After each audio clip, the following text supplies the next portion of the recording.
আগামী 13ই নভেম্বর বৃহস্পতিবার আমরা প্রাইভেট ইউনিভার্সিটি আবারও আন্তরিক শুভেচ্ছা এবং মোবারকবাদ জানাচ্ছি। প্রিয় ভাই ও বোনেরা, দুর্নীতি আর চাঁদাবাজিতে হলো সর্বনাশ, সৎ দক্ষ নাগরিক আজ বড় প্রয়োজন, তাই তো শিবির করেছে এই মহৎ আয়োজন, সৎ দক্ষ নাগরিক আজ বড় প্রয়োজন। আমাদেরকে সুযোগ দান করেছেন, এই জন্য সকলে আমরা শুকরিয়া আদায় এবং শহীদ সাজ্জাদ হোসেন ভাইকে, যারা আশুলিয়ার এই অঞ্চলে আল্লাহ সুবহানাহু ওয়া তাআলার দরবারে তাদের জন্য জান্নাতের সর্বোচ্চ স্থান জান্নাতুল ফেরদাউস কামনা করি। বিপ্লবের সকল শহীদদেরকে আল্লাহ সুবহানাহু ওয়া তাআলা যেন জান্নাতুল ফেরদাউস দান করুক, সকলে বলি আমিন। সম্মানিত ভাই ও বোনেরা, আপনারা প্রতিষ্ঠায় আমাদের করণীয়, আমরা আমাদের কর্মভারে তাদের দেখানো পথ অনুসরণে আবার অসংখ্য ধন্যবাদ এবং শুভেচ্ছা জানাচ্ছি। প্রচণ্ড ব্যবস্থাপনায় যদি ভুল ত্রুটি হয়ে থাকে, আমি program meet, science fest, robotic fest ইত্যাদি কর্মসূচি তাই তো শিবির করেছে এই মহৎ আয়োজন, এই দেশের জন্য হাত বাড়িয়ে জানাই শুভেচ্ছা, জানাই শুভেচ্ছা, তোমরা জাগাও মনের ইচ্ছা, ছাত্র শিবির হাত বাড়িয়ে জানাই শুভেচ্ছা, জানাই শুভেচ্ছা, জানাই শুভেচ্ছা, বিশ্বাসী সুরে এগিয়ে এসো, পিছিয়ে থেকো না ছাত্র। আজকে আমরা একটি নতুন বাংলাদেশের যাত্রা শুরু হয়েছে এবং ইসলামী ছাত্র শিবির এরকম একটি সুন্দর আয়োজন করার সুযোগ পেয়েছে।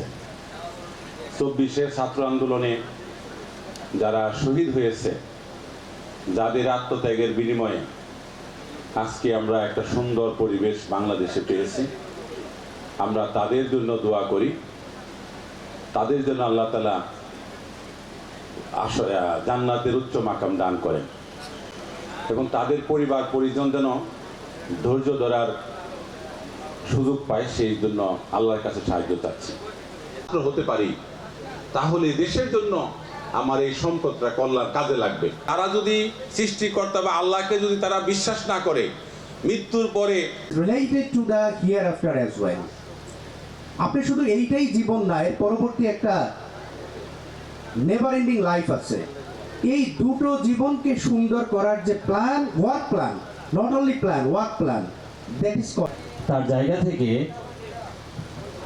খারাপ হওয়ার, বিপথে যাওয়ার অন্যতম মাধ্যম আসলে কোন জায়গাটা? পৃথিবীর কোনো শিক্ষার্থী, কোনো তরুণ, কোনো যুবক বা যুবতী তার পরিবারের জায়গা থেকে সে কখনো খারাপ গাইডলাইন পায় না, কিংবা সে যে শিক্ষা প্রতিষ্ঠানে অধ্যয়ন করে সেই শিক্ষা প্রতিষ্ঠানেও কি সে কোনো খারাপ পথে যাওয়ার জন্য সেই গাইডলাইন কিন্তু তারা পায় না। পিতামাতা যত খারাপই হোক, তার সন্তানকে কিন্তু সে কখনোই কি খারাপ উপদেশ দেয় না। একজন শিক্ষা প্রতিষ্ঠানের প্রধান বা শিক্ষক সে যেমনই হোক, তার ব্যক্তি জীবন যত খারাপ হোক বা অন্যদিকে অন্য লাইনে হোক, কিন্তু সে কখনোই তার শিক্ষার্থীদেরকে খারাপ উপদেশ দেয় না। কিন্তু এর বাহিরে যে প্রত্যেকটা শিক্ষার্থী একটা স্বতন্ত্র জায়গা থাকে, যেই জায়গাটাতে কেউ তাকে সে জায়গায় গাইডলাইন দেয় না, বরঞ্চ সে সেখান থেকে উৎসাহ পায়। সেই জায়গাটা হলো তার বন্ধুদের মহল।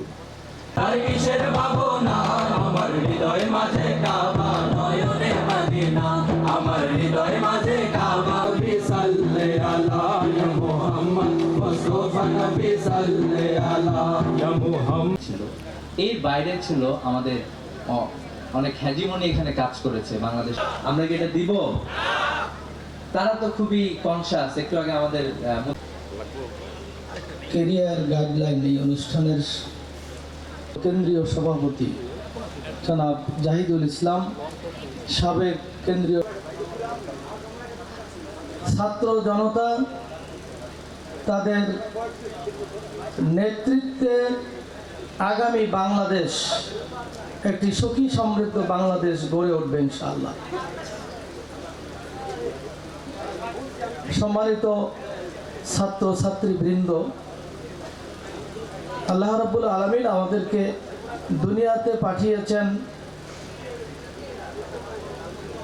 একটা উদ্দেশ্যকে সামনে রেখে, সেটি হলো ইন্নী জাইলুন ফিল আরদি খলিফা। এই খলিফার দায়িত্ব দিয়ে আমাদেরকে দুনিয়াতে যিনি পাঠিয়েছেন, আমরা যাতে তাকে ভুলে না যাই এই দিকে আমাদের লক্ষ্য রাখা দরকার। ফ্যাসিবাদ মুক্ত একটি বাংলাদেশ এবং সমৃদ্ধ একটি বাংলাদেশ গড়ার স্বপ্ন এঁকে দিয়েছেন। আমরা সেই পথ ধরে আমাদের পথ চলা অব্যাহত রাখছি। আমরা সেই শহীদদেরকে স্মরণ করছি এবং তাদের জন্য দোয়া করছি। আল্লাহ তাআলা তাদেরকে শাহাদাতের সর্বোচ্চ মর্যাদা দান করুন। আল্লাহুম্মা আমিন। সম্মানিত উপস্থিতি, আপনাদের অনেক লম্বা সময় ধরে আলোচছি এবং শুভেচ্ছা জানাচ্ছি আজকের প্রোগ্রামের মধ্য দিয়ে। আপনারা যে স্বপ্ন নিয়ে এই ক্যাম্পাসগুলোতে এসেছেন, আপনাদের অনার্স লাইফ শুরু করেছেন, এই স্বপ্ন শুধুমাত্র আপনার একার নয়, বরং এই স্বপ্নর পিছনে আপনার বাবার স্বপ্ন রয়েছে, আপনার মায়ের স্বপ্ন রয়েছে, আপনার বড় ভাই অথবা বড় বোন অথবা ছোট ভাই ছোট বোন, পরিবারের প্রত্যেকটি সদস্যের স্বপ্ন রয়েছে। সবগুলো স্বপ্নকে বাস্তবায়ন করার জন্য আপনারা আপনাদের এই অনার্স লাইফ শুরু করেছেন। এই জন্য আমি শুরুতেই আপনাদেরকে শুভেচ্ছার পাশাপাশি দোয়া করছি আপনারা এই স্বপ্নের পথে অবিরাম হেঁটে যাবেন এবং সকলের স্বপ্নের প্রতি আপনারা সম্মান রেখে, আপনাদের কমিটমেন্টের জায়গা ঠিক রেখে সেই স্বপ্ন বাস্তবায়ন করবেন ইনশাআল্লাহ। হয়েছে 1982 সালে এসে আমাদের রাজশাহী বিশ্ববিদ্যালয়ে একসাথে 4 জন ভাইকে জীবন দিতে হয়েছে অল্প কয়েকদিনের ব্যবধানে। আজকের দিন পর্যন্ত যদি হিসাব করেন ছাত্র শিবিরের, এই জুলাই এবং আগস্টের আগ পর্যন্ত আমাদের 234 জন ভাইকে হত্যা করা হয়েছে। এটা রাষ্ট্রীয়ভাবে রাষ্ট্রীয় আইন শৃঙ্খলা বাহিনীর হাতে যেমন হত্যা করা হয়েছে, বিভিন্ন রাজনৈতিক দলগুলোর হাতে হত্যাকাণ্ডের শিকার হতে হয়েছে। আমাদের প্রায় কয়েক হাজার ভাইকে গুম করা হয়েছে বিভিন্ন সময়ে, গত 15 বছর বা তার আগের যে সময়গুলো গিয়েছে। এর মধ্যে 7 জন ভাই এখনো পর্যন্ত আমাদের কাছে ফিরে আসে নাই।